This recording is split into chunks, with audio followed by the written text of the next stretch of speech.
33 మంది మైనర్లపై 10 సంవత్సరాల పాటు జరిగిన లైంగిక దాడి కేసులో భార్యాభర్తలకిద్దరికీ ఉరిశిక్ష విధించిన కోర్టు దీన్ని రేరెస్ట్ ఆఫ్ ది రేర్ కేస్‌గా ఎందుకు పరిగణించింది? సో, అసలు ఈ కేసేంటి? వీళ్ళకెందుకు ఉరిశిక్ష పడింది? ఈ వీడియోలో మనం తెలుసుకుందాం. ఇది ఉత్తరప్రదేశ్‌లోని బాండాలో జరిగింది. అసలు ఏం జరిగిందంటే, బాండాకి చెందిన రామ్ భవన్, తన భార్య దుర్గావతి ఒక ఇంట్లో అద్దెకుండేవాళ్ళు. వాళ్ళ ఇంటికి చిన్నారులు వస్తూ పోతూ ఉండేవాళ్ళు. పైకి చూసేకి అంతా నార్మల్‌గానే ఉండేది. ఈ రామ్ భవన్, దుర్గావతి చుట్టుపక్కల వాళ్ళతో ఎవరితో మాట్లాడేవాళ్ళు కాదు. వాళ్ళ పని ఏంటో వాళ్ళు చూసుకునేవాళ్ళు అంతే.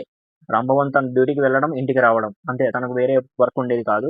అలాగే వీళ్ళ ఇంటికి కొంతమంది పిల్లలొచ్చేవాళ్ళు. వచ్చి కంప్యూటర్ నేర్చుకోవడానికి, చదువుకోవడానికి లేదా స్నాక్స్ తినడానికి, ఏదైనా ఆడుకోవడానికి అలా చిన్న పిల్లలందరూ వీళ్ళ ఇంటికి వచ్చేవాళ్ళు, వెళ్ళేవాళ్ళు. అలా చుట్టుపక్కల వాళ్ళకి ఎవరికీ వీళ్ళ మీద అనుమానం లేదు. కానీ 2020లో డార్క్ వెబ్ ద్వారా సీబీఐకి అందిన ఇన్ఫర్మేషన్‌తో పోలీసులు వీళ్ళ ఇంటి పైన రైడ్ చేశారు. రైడ్ చేయడంతో అనుకోని కొన్ని విషయాలు బయటపడ్డాయి. అవేంటంటే వీళ్ళ దగ్గర దాదాపు 30కి పైగా చిన్న పిల్లలతో జరిపిన పోర్న్ వీడియోసు, అలాగే 600కి పైగా న్యూడ్ పిక్చర్స్ ఉన్నాయి. వీటన్నిటిని డార్క్ వెబ్‌లో షేర్ చేసినట్టు వీళ్ళ దగ్గర ఆధారాలు దొరికాయి. సో, అసలు ఏం జరిగేదంటే ఈ రామ్ భవన్ చిన్న పిల్లలని ఇంటికి పిలుచుకొనొచ్చి వాళ్ళని లైంగికంగా దాడి చేసి దాన్ని వీడియో చేసేవాడు. వీడియో చేసి దీన్ని డార్క్ వెబ్‌లోనూ ఇతర దేశాలు లైక్ శ్రీలంక, బంగ్లాదేశ్ వాళ్ళకి ఈమెయిల్ ద్వారా, వాట్సాప్ ద్వారా షేర్ చేసేవాడు. అంతేకాదు ఇతనికి అక్కడి నుంచి కూడా వీడియోస్ వచ్చేవి.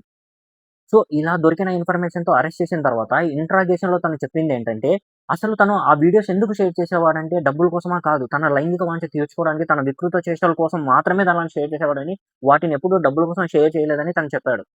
సరే భర్త తప్పు చేస్తే భార్య కూడా ఎందుకు మరణశిక్ష విధించారంటే, భార్య దుర్గావతి కూడా ఇవన్నీ జరిగేటప్పుడు అక్కడే ఉంది. తనకి సహకరించింది. పిల్లోలను భయపెట్టేది కూడా. అంతేకాదు ఆవిడ గురించి తన ఇంటికి పాలు పోయడానికి వచ్చే అబ్బాయి ఏం చెప్పాడంటే, తన్ను ల్యాప్‌టాప్ నేర్పిస్తానని చెప్పి ఆవిడ తనను లైంగికంగా లోబరుచుకొని, అది ఎవరికైనా చెప్తే తన్ని చంపేస్తామని బెదిరించి తనకి డబ్బులిచ్చి తనని నోరు విప్పకుండా చేశారని ఆ అబ్బాయి చెప్పాడు. సో, తనకి ఇందులో భాగం ఉందని కోర్ట్ నమ్మి తనకి కూడా మరణశిక్ష విధించింది.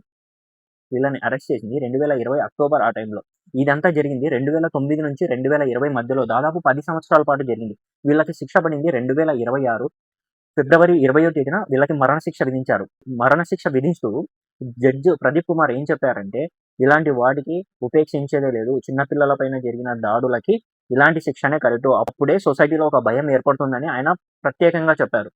ఇంకో ఆశ్చర్యకరమైన విషయం ఏంటంటే, వాళ్ళ ఏరియాలో ఇలాంటిది జరిగిందని, ఇలాంటి వాళ్ళు ఉన్నారని, వీళ్ళని అరెస్ట్ చేసేంత వరకు అక్కడ వాళ్ళకి తెలియలేదు. ఎందుకంటే పనిచేసేదేమో గవర్నమెంట్ ఇరిగేషన్ డిపార్ట్‌మెంట్‌లో ఆయన పనిచేస్తాడు. ఆయన ఎలాంటోడంటే చిన్నప్పటి నుంచి డబ్బులు లేకపోయినా ట్యూషన్స్ చెప్పుకొని చదివి ఆయన గవర్నమెంట్ ఉద్యోగం సంపాదించినవాడు. అలాంటి వాడు ఇలాంటి పనులు చేస్తారని అక్కడ ఏరియాలో వాళ్ళు ఎవ్వరు నమ్మలేదు.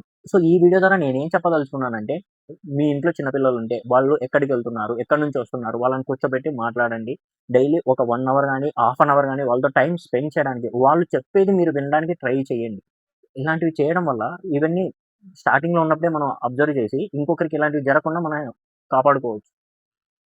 So, be careful. మీ ఇంట్లో చిన్న పిల్లలుంటే జాగ్రత్తగా ఉండండి. ఎవరైనా ఇంటికి వెళ్లి ఆడుకొని వస్తున్నారంటే ఒకటికి 2 సార్లు వాళ్ళని అడగండి తప్పులేదు. అందరూ ఇలాంటి వాళ్ళే ఉంటారు కాదు. ఇలాంటి వాళ్ళు కూడా ఉంటారు. Be careful.